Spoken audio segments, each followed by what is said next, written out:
प्यारे बच्चों, ये आपकी आज की वर्कशीट है 31 नंबर 5 फरवरी की। तो जंतुओं में जनन के बारे में हम पढ़ते ही आ रहे हैं।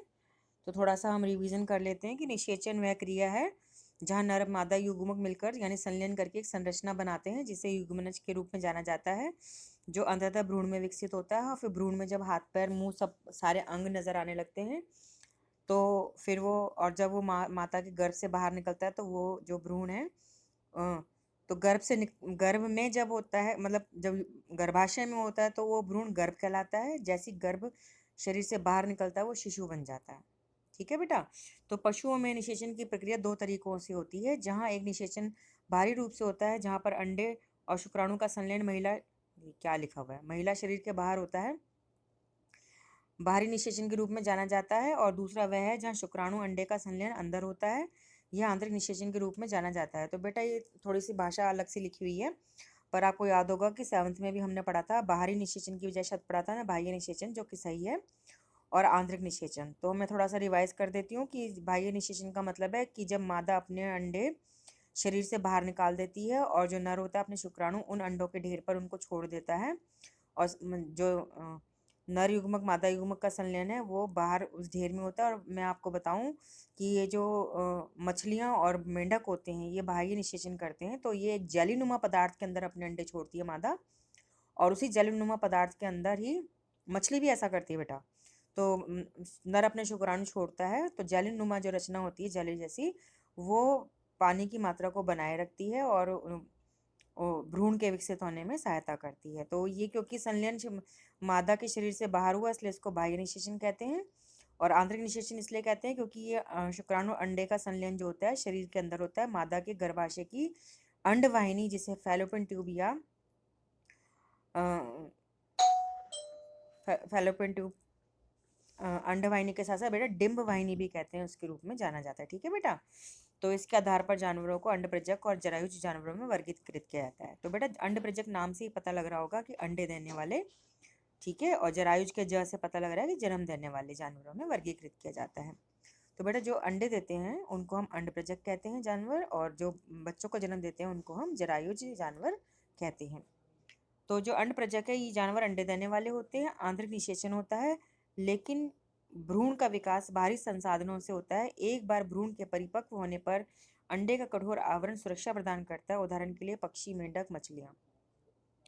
तो बेटा जो जानवर अंडे देते हैं चाहे उसमें निषेचन आंतरिक हो चाहे बाह्य हो, वो अंडप्रजक ही कहलाएंगे। अब यहाँ पे इन्होंने खाली आंतरिक निषेचन का ये गलत है, क्योंकि मेंढक ऐसा जानवर है जो कि अंडे बाहर देता है, लेकिन बच्चे भी तो अंडे से ही निकलते हैं ना, तो ये अंडप्रजक हुए। और जरायुज कौन से हुए कि संतान को जन्म देने वाले जानवरों को जरायुज जानवर के रूप में जाना जाता है, जरायुज जंतु के रूप में जाना जाता है।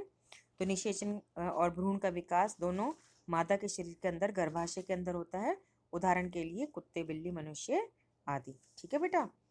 तो अब हम ये थोड़ा सा क्रमांक, आधार, अंडप्रजक और जरायुज। तो बेटा अगर आप आधार का मतलब समझे, आधार का मतलब है कि किस किस बात पे हम अंडप्रजक और जरायुज को बता रहे हैं।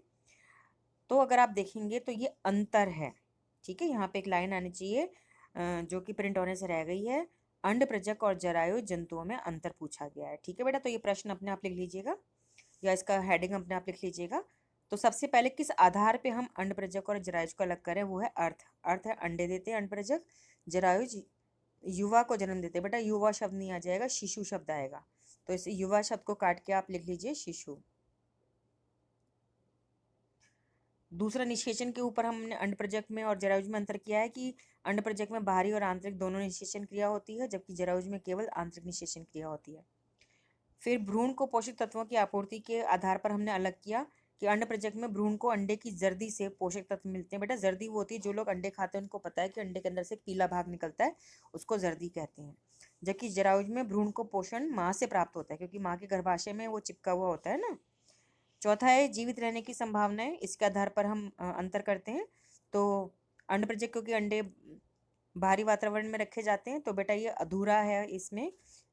तो इसमें आप लिखेंगे जीवित रहने की संभावना कम है। यहाँ पे वाक्य एक प्रिंट होने से रह गया है कि जीवित रहने की संभावना बहुत कम है क्योंकि बाहरी वातावरण में अंडे रखे जाते हैं। बेटा देखो अंडे देके चले गए माता जो है, तो वो अंडों को चिड़िया भी खा सकती है, चील भी खा सकती है, कौवे भी खा सकते हैं, कुत्ता है, बिल्ली, सब खाना चाहते हैं अंडे को क्योंकि वो प्रोटीन देता है।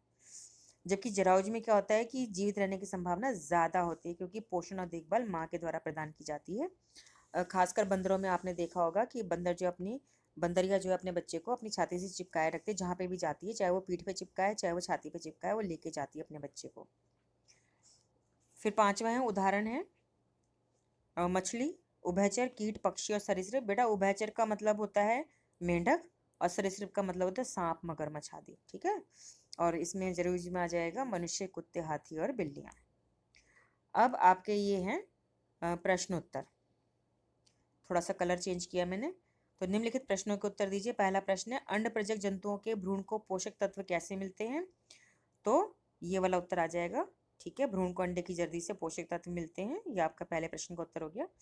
दूसरा प्रश्न कहता है अंड प्रजक और जरायुज जंतुओं के बीच में अंतर स्पष्ट कीजिए। तो बेटा ये पूरी तालिका आपने बनानी है।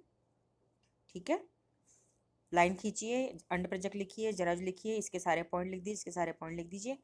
ये पॉइंट भी अगर आप लिखना चाहते हो तो लिख सकते हैं, कोई गलत नहीं है इसको। तो आप बेशक चाहे पूरी तालिका ऐसे बना दीजिए, चाहे खाली ये वाली तालिका बना दें। ठीक है बेटा। प्रश्न 3 कहता है निम्नलिखित जानवरों को अंडाकार या जीवक के रूप में वर्गीकृत करें। बेटा ये प्रश्न में गलतियां हैं। अंडाकार नहीं बोलेंगे, अंड प्रजक बोलेंगे, और जीवक शब्द की जगह हम लिखेंगे जरायुज। तो अंडाकार और जीवक ये दोनों गलतियां हैं। ठीक है, तो अंडाकार की जगह क्या लिखना है बेटा? अंड प्रजक, और जीवक की जगह क्या लिखना है? जरायुज। तो इसमें कीड़े हैं, कीड़ों को आप लिखेंगे अंड प्रजक, बाघ को लिखेंगे जरायुज, मछली को लिखेंगे अंड प्रजक, और इंसान को लिखेंगे जरायुज। और अपने आप को बेटा स्वस्थ रखिए। स्वस्थ रखने के लिए कोरोना से बचाव करना बहुत ही ज़रूरी है, बहुत ही बुरी बीमारी फैलाता है ये। तो जब भी घर से बाहर जाएं मास्क लगा कर जाएं, जब भी घर के अंदर आएं तो आसा अच्छे से साबुन से, पानी से, गर्म पानी से अपने हाथ धोएं।